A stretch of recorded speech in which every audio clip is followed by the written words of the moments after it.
Tinitiyak ng pamunuan ng Barangay Karanglaan ng Dagupan City ng proyekto ng Department of Public Works and Highways para sa flood control protection sa gilid ng ilog ng barangay ay matibay at maayos.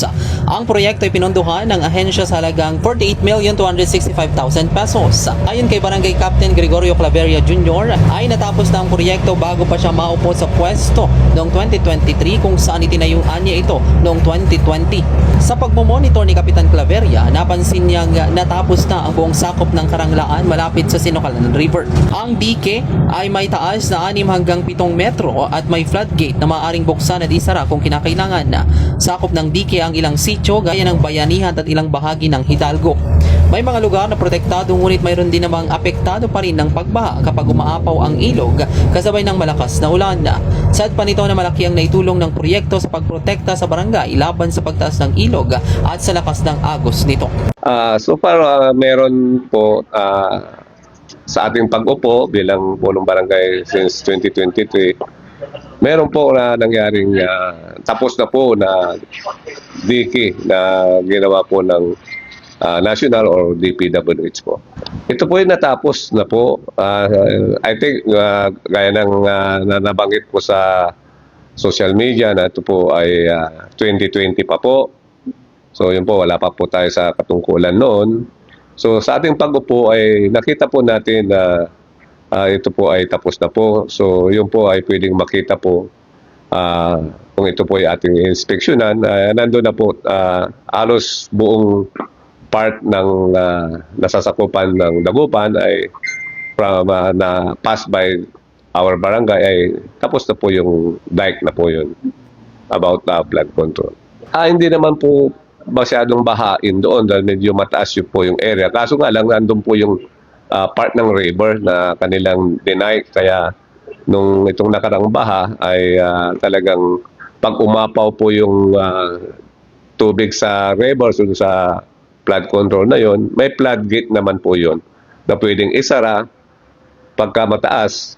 At kung may tubig sa sitio na part nun, pwedeng buksan yon upang tumagos po yung tubig pababa ng river. So yun po yung function doon. Anong sitio po ang nasasakupan ng dito?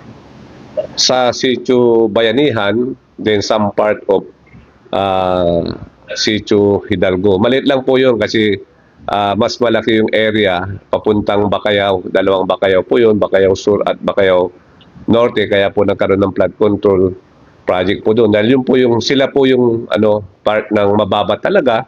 At dito sa atin, yung part nung dinaanan ng dike na yun ay mataas po yun. Kaya yun po ang situation natin sa Karanglaan.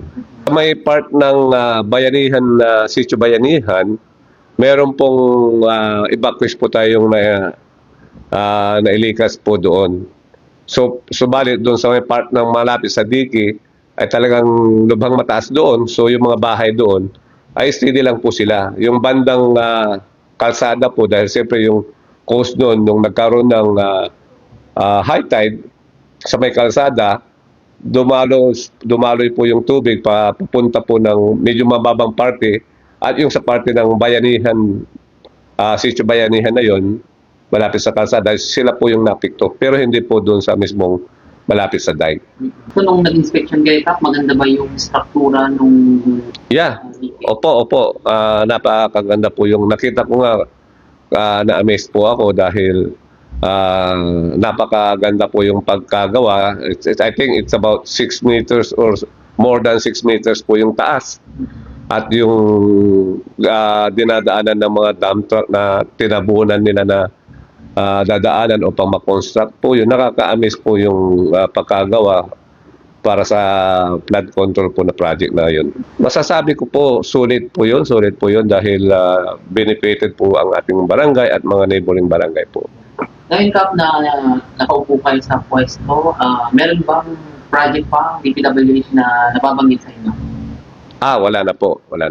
Ako po ay magbibigay mensahe una sa ating mahal na Pangulong Marcos sa kagandang ginawa sa ating barangay, sa mga neighboring barangay about sa flood control dahil malaking tulong po ito. Siyempre, lalo na po pagka may dam release ng tubig, isa po tayo sa catch basin.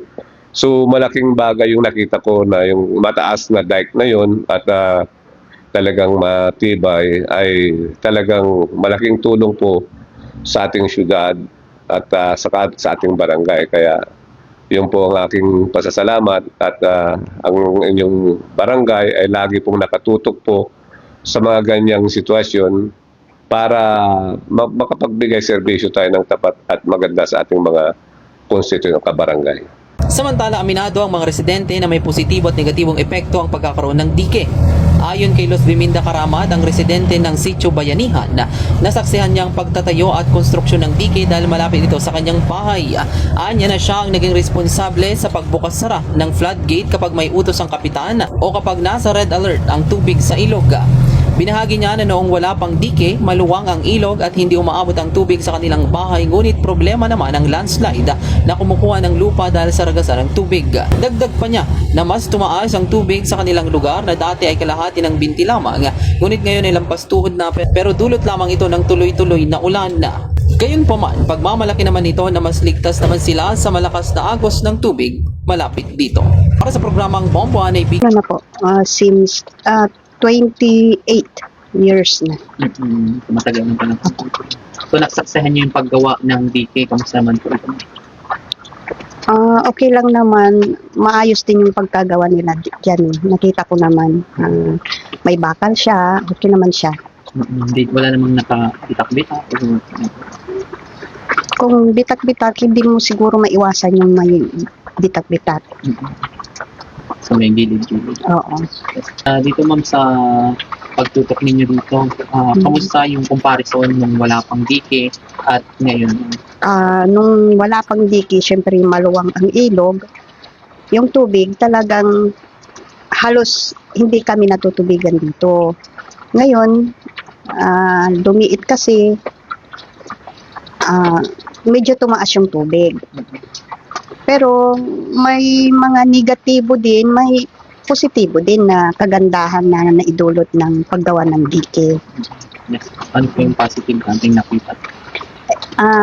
Malayo na sa landslide or pagkain ng lupa. Yun.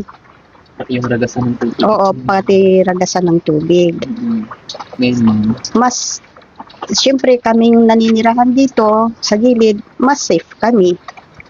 Yun nga lang, medyo natubigan, medyo tumaas yung tubig. Sa dati mong gano'ng kataas yung tubig kumpara ngayon? Dati kasi hanggang sa lagpas binti lang. Ay ngayon, medyo tumaas. Siyempre maliit ako hanggang tuhod ko. Oo. Pero itong floodgate ma'am, kamusta yung pagtutok niyo dito sa floodgate niyo? Okay lang naman, pero kasi nagtataka ako nung siyempre pag red alert na, sabi nila dapat ibaba yung gate. Ay nung binaba namin, lalo namang tumaas yung tubig. So ang ginawa ko para makontrol yung tubig, tinaas ko na lang para maging patas. Oo. So paano natin binubuksan ito? Merong hudyat si Kapitan? Meron naman po. Pag sinabi nilang pakitaas or pakibaba yung gate, kami na lang po ang gumagawa. Ilan yung Wala. floodgate sa Karanlaan mo? Isa lang po to. Ito lang. Opo.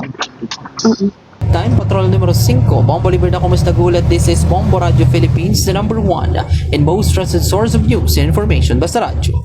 Bombo!